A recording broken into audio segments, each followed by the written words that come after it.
thank you for coming today. This is an important initiative for us. As we see nationally things happening where police officers in the community are going farther and farther apart because incidents that happen in their communities.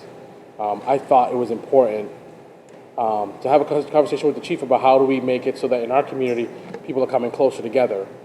And the chief and I said, the relationship the chief had with former Commissioner Davis and some other folks in the department, as well as myself, that we could ask him, hey, how do we get there?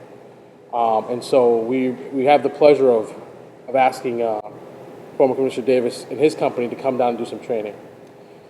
For me, as a kid growing up in the streets of Lawrence, back in the 80s, it was always a sense that the police were foreign to us.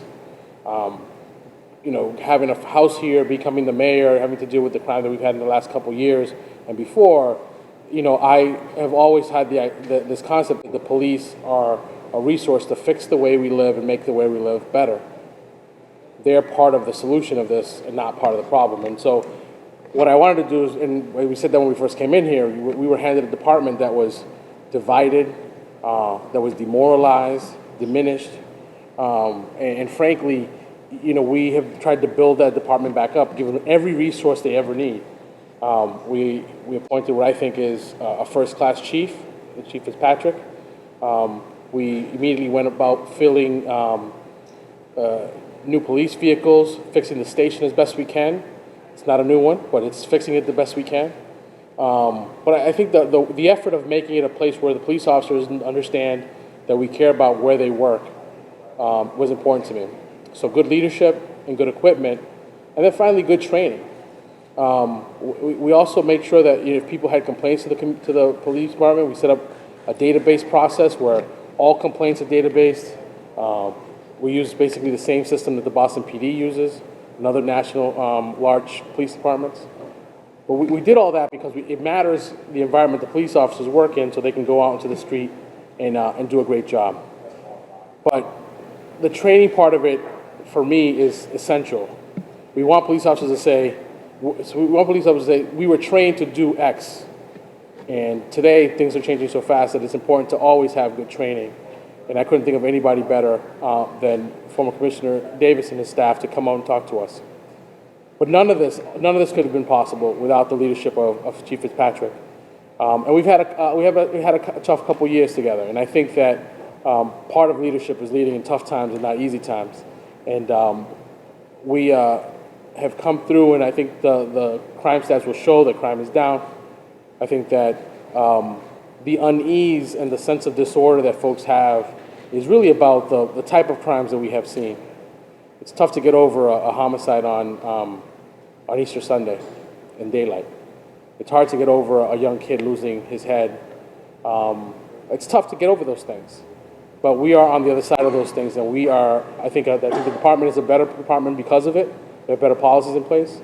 And we have absolutely worked closer with the community since then. And again, it would not have been possible without the leadership of Chief Fitzpatrick. And so I'm going to stop talking because I am not a subject matter expert in this. I'm not going to be doing the training. But I just want to know that we started this conversation because we want our police officers to be the best. It's not enough just to hire new police officers that are diverse and young and understanding of what's happening in the community. You have to train those that are already there, and you have to give them good leadership to do so. So I'll be around with the rest of them for questions, but I just want to give the microphone over to our Chief Fitzpatrick. Good afternoon, Chief Fitzpatrick. I was just upstairs with Commissioner Davis and Mayor Rivera addressing over 30 police officers who are going to today take part in training. This training is centered around, and as I addressed the officers, this is what I expressed to them. I said this training is centered around, for lack of a better term, customer service. I told them this is what we do every day. These types of things are how we build trust, build upon the trust that we have with the community. These officers know that they do that every day. But I told them that we need to make this part of our institutional memory, part of our daily activities, to take part in active listening. Because when we get a call from someone be it the most minor thing to the most major thing, it's the most important thing that's going on in their life at that very moment. And we need our officers to understand that we have to value what the community's concerns are every minute of every day. So this training, in the hopes that we will build upon the trust that we have with the community now, improve our relationships going forward. And as the mayor said, you know, a few years ago, this department was lacking direction. It was lacking direction because of administrative issues, how things were handled. Police officers were left without any guidance as to discipline issues. So we've been building upon that the last couple of years, and we plan on continuing to make this a better police department. Thank you. Again, the work that's being done is really important to get what the chief mentioned about getting closer to the community. Just to tell a little bit about what the men and women are going to go through is the trainings will focus on customer service, de-escalation, interactions with the public, conflict resolution, perceptions versus reality, cultural understanding, with a focus on the English language learners, and problem solving and maintaining community relationships. Before the chief was chief, before I became mayor, the use of force policy, which most of you know is the policy that guides how much force the police officer can use, didn't have the word de-escalation in it. There was a basic triangle format that everybody used, and the chief made sure that at every step where escalation happens in use of force, that de-escalation is actually tried at every step, so that we don't have an opportunity to have problems with shootings. And I think that has borne fruit. I'd like to think that we're a close community enough to Lowell that when we asked Commissioner Davis to come talk to us, that the commissioner would have an understanding of what happened what happens every day in our community, having been the commissioner or the chief in Lowell. And so it's really exciting for me, not only as a Lawrence kid who grew up watching him become the state's real police commissioner during the marathon bombing, that he can be here in Lawrence today to teach our men and women.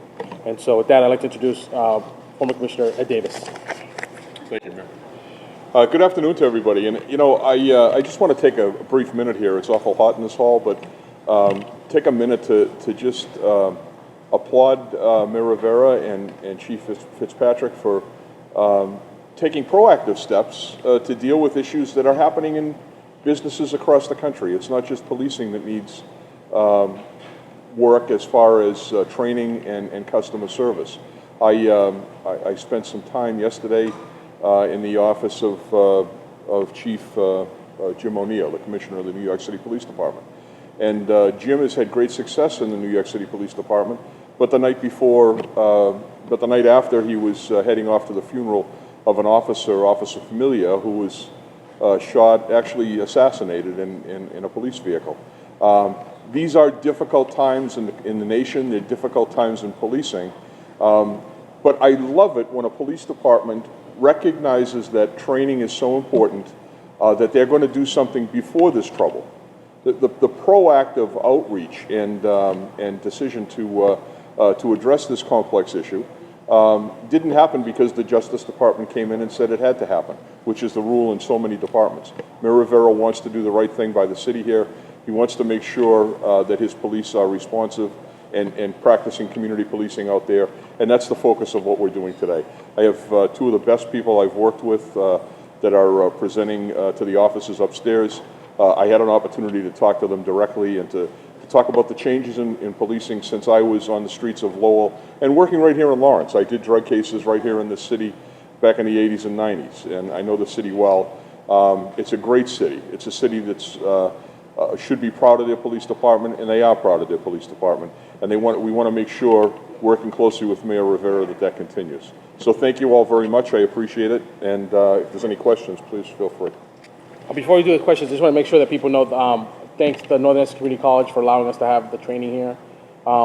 Thank the Patrolmen's Union for participating, and the Superior Officers Union. Both presidents are up there right now. They were first in line to get the training. I think it's important to note that there's other leadership in the department that's helping with this. So we'll take questions. ¿Está bien? Could you know, are those things part of the training that they get at the academy when they graduate? Yes, this is more specific. I mean, well, let me step back for a second. In my days of going to the academy, that they did not have this type of training. Again, it was more about command presence and things like that. But again, I was fortunate. Pardon me, but Commissioner Davis is a little older than I am. He came in with he came in when things, there was no real gray area. I was fortunate enough to come in under the a community policing grant. So I started with the idea that anything that's important to a person or a resident or a community visitor is something that's important to us, to the police department, working in neighborhoods. But and I should make note to the new recruits behind us do have that type of training. It's a very, very different, less paramilitary type of training that they go through now. These cadets behind me, student officers, excuse me, are on a college campus, part of Northern Essex, because that is where they'll have the opportunity to interact with people of the public. When I went through the academy, we were secluded. There was nobody, we never interacted with citizens or members of the community. These student officers behind me see and interact with students every day. So that's the difference in the training. Also, specifically, some of the things that we're going to touch upon. The officers upstairs, I think, are going to benefit because the instructors that Mr. Davis provides are very, very good and leaders in their professions. We may not get that sometimes at the academy level, but we'll be fortunate to take advantage of that now. Thank you. Mayor, in Spanish, Yeah. can you say something like about this program really briefly? Oh, sure, yeah. Siendo un muchacho que me crié aquí en la ciudad de Lawrence, en estas calles, para mí es bien importante que el comportamiento de los policías es uno que está en un nivel que la gente se siente que le están tratando como ser humano y lo están tratando de una manera que ellos entienden los problemas que le están pasando. Y eso no es solamente poniendo nuevos policías que son de nuestra comunidad, y sí, en estos últimos 4 años nosotros sí hemos puesto más y más policías bilingües, policías de nuestra comunidad biculturales, pero también el entrenamiento que ellos reciben. Los nuevos policías están recibiendo estos tipos de entrenamiento que son de dándole servicio a la persona de una manera más humana, pero hay muchos policías que no han pasado por ese entrenamiento. Y nosotros, yo y el jefe de policía, hablando cómo nosotros podemos prevenir que algo mal pase en esta comunidad como está pasando en tantas otras comunidades. Dijimos, vamos a buscar el mejor de lo mejor, una persona que sí sabe lo que está pasando en entrenamiento, en lo que está pasando en las calles, en nuestra sociedad. Y nosotros buscamos el ex comisionado de policía de Boston, Davis, que venía con su equipo a darle el entrenamiento de realmente cómo hacer policía en las calles de una sociedad hoy en día en los Estados Unidos. Y uno sabe que él tenía gran éxito en Boston. Están ayudando departamento de Nueva York y de ese nivel. Nosotros creemos que es tan importante, nosotros también cogemos la educación que él está dando a tanta gente en la ciudad, en el estado, para nuestra policía. Y eso no podía pasar sin el liderazgo del jefe de policía y sin nosotros creyendo mucho que sin ese entrenamiento algo mal puede pasar. Queremos evitar ese problema. Cosas como customer service, cómo tratar a la persona cuando llamen, cuando se choque con ellos en la calle y tienen un problema. Cómo bajar el nivel de negativo o depresión o de problemática cuando ellos llegan a un lugar. Cómo hablar a la persona que maybe tiene un lenguaje diferente que ellos. Cosas básicas que nosotros dijimos, bueno, ellos deben entender de eso, que no han tenido ese entrenamiento antes. Sí. El reglamento para el uso de fuerza, que fue cambiado cuando llegó el jefe de policía, Fitzpatrick, que ahora tienes cada nivel de uso de fuerza, un momento que tienen que preguntarle, el policía tiene que preguntarle a su persona, ¿puedo bajar el nivel de uso de fuerza ahora? Que no nunca estaba eso antes, pero este entrenamiento no es solamente para ellos entender cómo menos usar el uso de fuerza, pero también cómo comportarse más con la persona. Que eso pasa más que nada, que es más, lo que pasa más es que un policía se encuentra con una persona de la comunidad y en ese momento cómo ellos se comportan importa. Pero también, si tienen que usar la fuerza, saben también en ese momento qué hacer, específicamente con una comunidad que tiene un lenguaje diferente que ellos.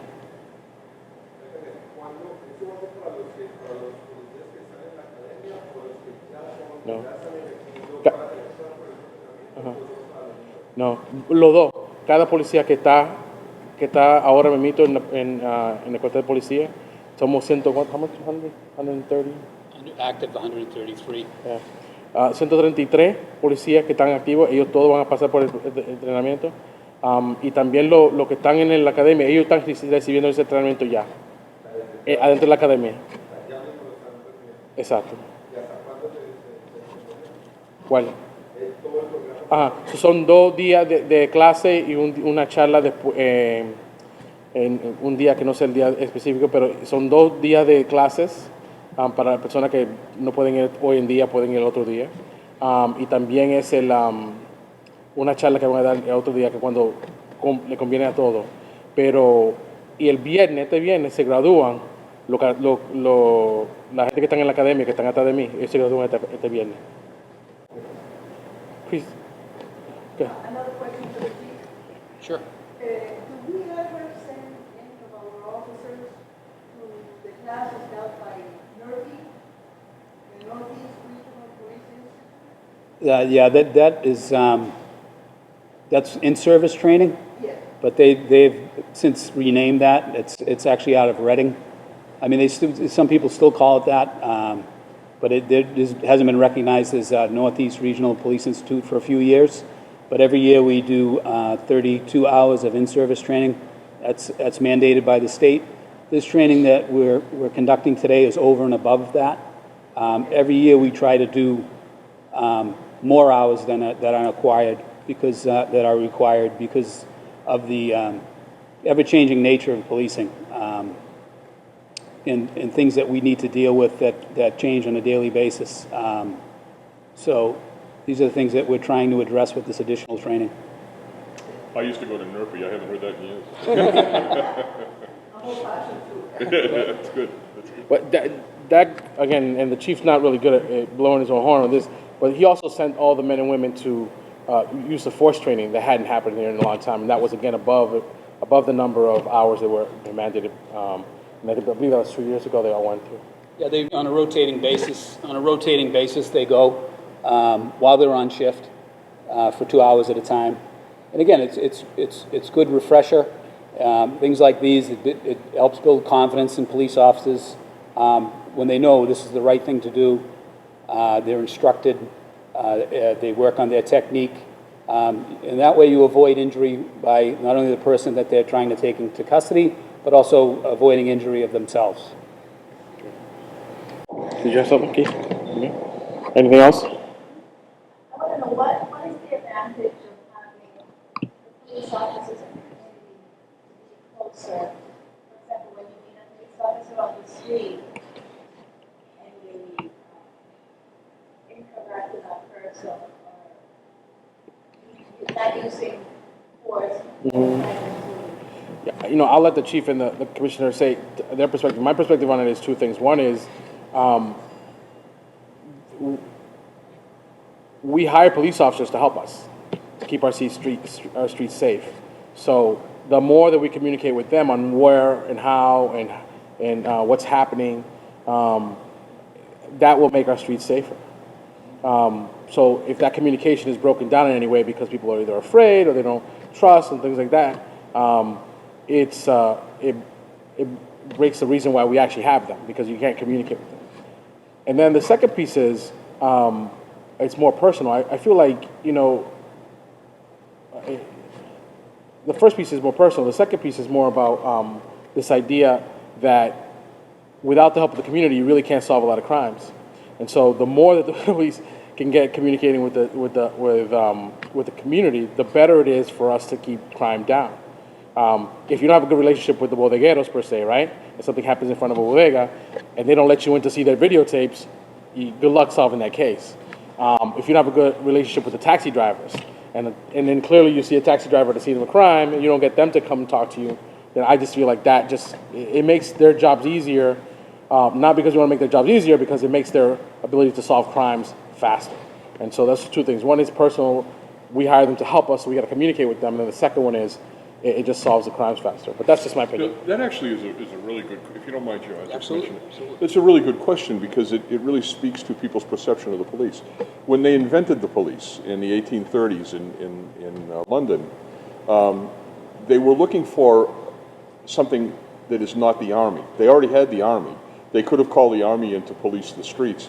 They didn't want to do that. They wanted unarmed people who they described as members of the community. So Robert Peel, who invented the concept of policing, said the public are the police and the police are the public.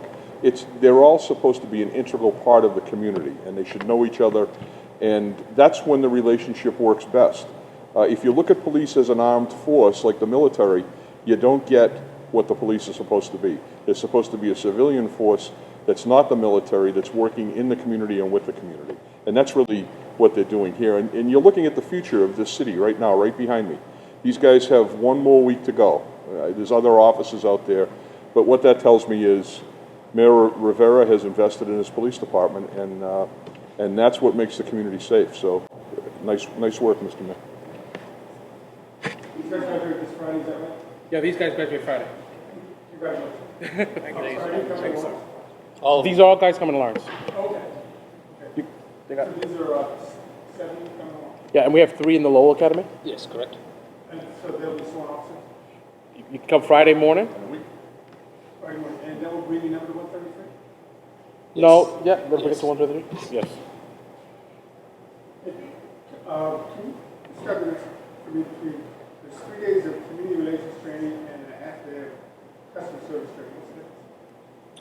Well, as I was up there speaking, I said there is a difference between corporations and government agencies. And community policing is specific to the police. It's about the way we were created and what we're trying to get back to as a model of doing policing. And it's really what all the smart police managers in the country are advocating for, a tight relationship between the community and the police. Customer service training is really much more focused, and it's something that could be rolled out in a corporate setting. I work with clients all over the country right now, big corporations, Uber and AT&T, and companies that are concerned every day about the way that they treat their customers. So we're moving some of that expertise into the police side at the request of the mayor. The mayor specifically said, I want customer service training, and that's what we're going to do. What happens to customer service? Well, we talk about empathy for the people that we encounter. Putting yourself in the shoes of the people that you're dealing with out on the street. We talk about explaining to people what's about to happen, how they can deal with it. We talk about open lines of communication, showing respect for everyone. Policing is a service. We're delivering a service, and it's very similar to what happens in the corporate world. This started today? Yes. 30 officers today? And when will this whole process go? It's actually 3 of them scheduled. There's one When's the last today. one? I don't know the answer to that. Yeah. I think the last one is specifically a little bit because it's a catch-all, so we're going to make sure everybody gets it too. So. And is it, what ranks are involved? Your POs to the chief? Correct. Are you going to do it? Yes. Also, One at 5, I'll be attending that one. There's one today at 5 o'clock that I'll be attending. Right? Can you talk about the cost involved in this and where is the funding coming from? So I think this is invaluable.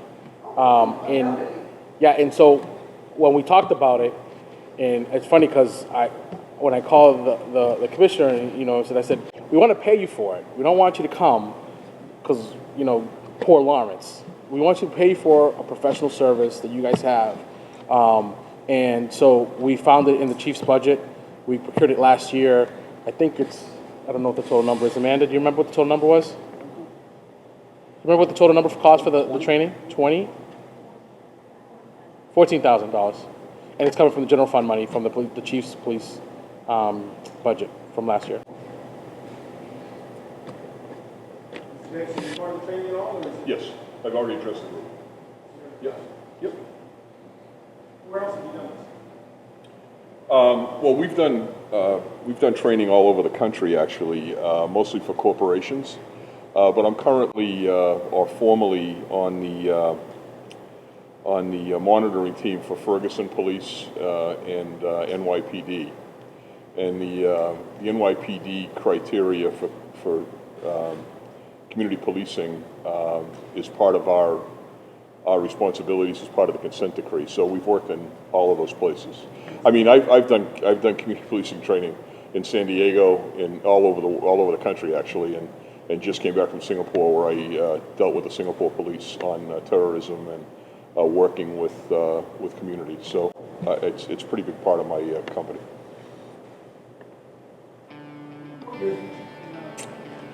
I was chief in in Boston from 2006 until 2013. And then before that, in Lowell from 93 until 2006. Operator, you got something?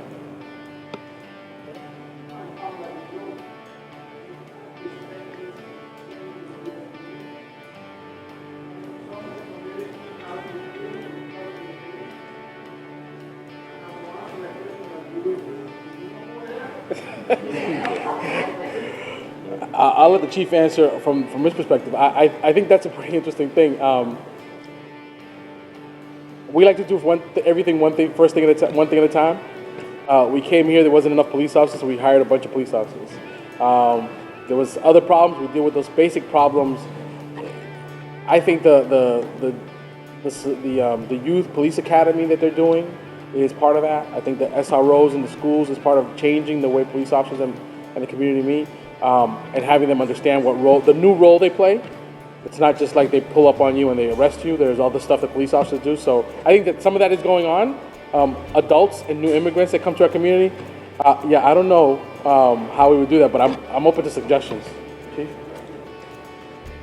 Yeah, that's a good point, and I've tried to put together a plan. I think it would be beneficial where we go to ESL classes and kind of teach people that are new to the country, or new to the community, how to interact with police, because I know that policing is done very different in other parts of the world. Just interaction as far as licensing and things like that is, and how to react. Quite frankly, I have not done that yet. If you have any information as to where to begin, I think maybe the public schools or something like that. Good question. That's a good idea. Nothing else? All right, thank you guys. We'll be around.